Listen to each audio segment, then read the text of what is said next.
Hello, I'm Archibald Chesterfield III, and today I'm doing a paid review. I'm getting my mojo back, fuckers. And this is for Glenn. Glenn writes, "Hello, Archie. From Omega Glenn in Vancouver. Dear Archie, I have two Seamasters with ETA movements and a Speedmaster Professional Man on the Moon. Man on the Moon.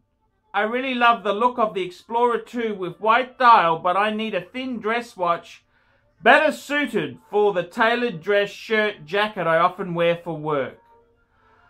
I am an entry luxury sort of guy. I don't mind paying for quality, but my ego doesn't need manufactured prestige. I also like to be a bit unique and not follow the crowd. I need a thin watch for sophistication, and I really like the Jaeger-LeCoultre Master Ultra Thin Moon 39. What do you think? I'm afraid of service costs and think Swiss watches are becoming a scam with parts and service. I might just say, fuck those bastards and buy a cheap watch that looks nice and buy 10,000 in gold bullion instead. I'm scared of being raped and fucked up the ass by the Swiss watch industry for the rest of my life. Thank God there are Chinese clones for my ETA movement, Greg." Okay, Greg, very interesting point you're raising there. Okay, for starters, Greg, this is Omega Greg in Vancouver. Okay, so you got two Seamasters, you got an Omega Speedmaster Man on the Moon, Man on the Moon, Man on the Moon, and you love the look of the Explorer 2. Okay, now firstly, I want to say this to you, Greg, it's Greg, sorry, it's Greg. Greg, I want to say to you that any wristwatch you wear now is a dress watch. This is 2015. We're not in the fucking 90s. Seinfeld has ended, Greg. It's over. It's all over. So any watch you wear is a dress watch, because other Y-gen turds, they simply use an iPhone. They use an iPhone to tell the time. See, that's what they do. These fuckers, they no longer use a wristwatch. So the mere fact that you're wearing a wristwatch, that is a dress watch. Make no bones about it, boy. Make no bones about it. Now, I gotta tell you, my own opinion is, the ultra-thin watches, okay, my Audemars Piguet, it had an ultra-thin Jaeger-LeCoultre base movements. They can be trouble. I would not go for ultra-thin. Stop! Don't go for ultra-thin. That's my own opinion. I love Jaeger-LeCoultre. They make great stuff. But don't go ultra-thin. I think myself, if you really want an Explorer 2, go for the Explorer 2. That's a beautiful watch. That's a dress watch. How is that not a dress watch? Now, my own opinion is that, yes, the whole industry is fucked. Now, you know, the Swiss keep complaining, we haven't got enough watchmakers. We haven't got people to be, you know, to become watchmakers. Well, fuck me dead. Who's going to go to trade school, become a watchmaker, then down the track, after they've learnt the craft and been there for 10 years, they say, hey, I might start my own independent watchmaking business, you know, do repairs. None of these fuckers will sell you parts.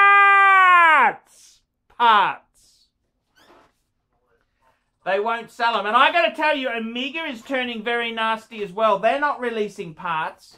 And you say you're using an ETA movement in these. Well, actually, I got to tell you the truth there. It's not as easy as just putting in a generic Chinese ETA bit. It's not quite that easy. It ain't that easy, but yes, the repair on Omega is going to be cheaper than a Jaeger-LeCoultre. So my advice to you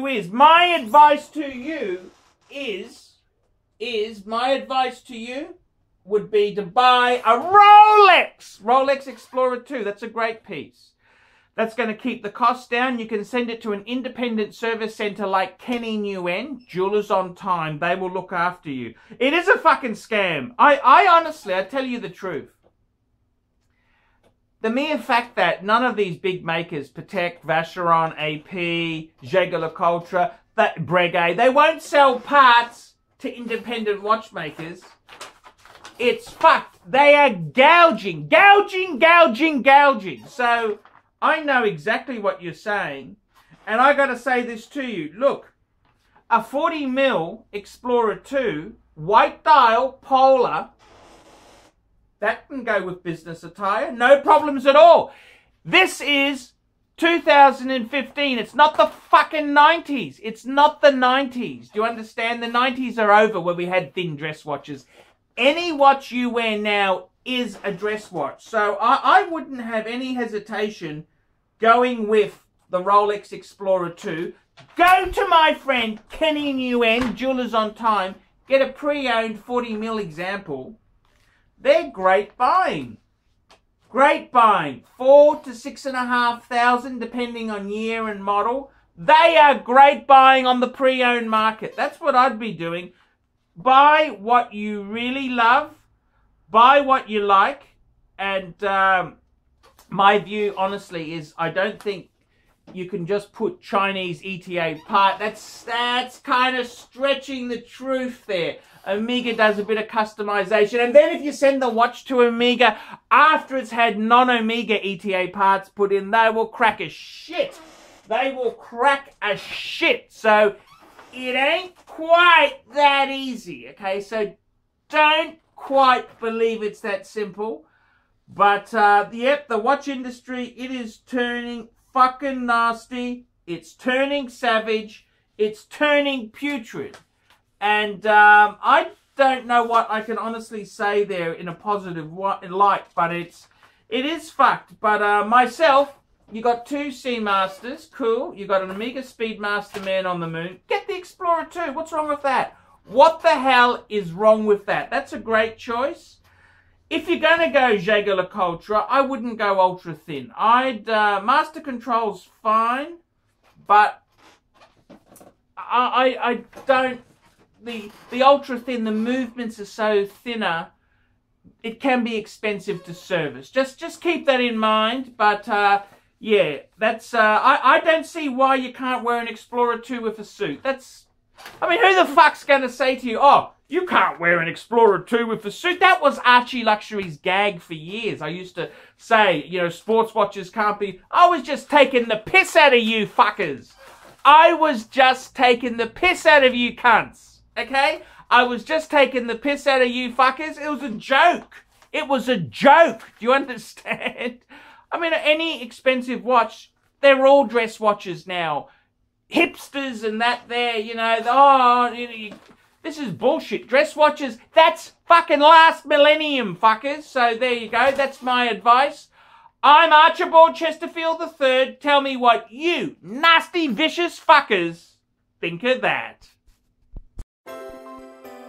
We specialize here in pre-owned Rolex watches. Rolex watch is a very special timepiece, and we always do the servicing exactly as factory specifications.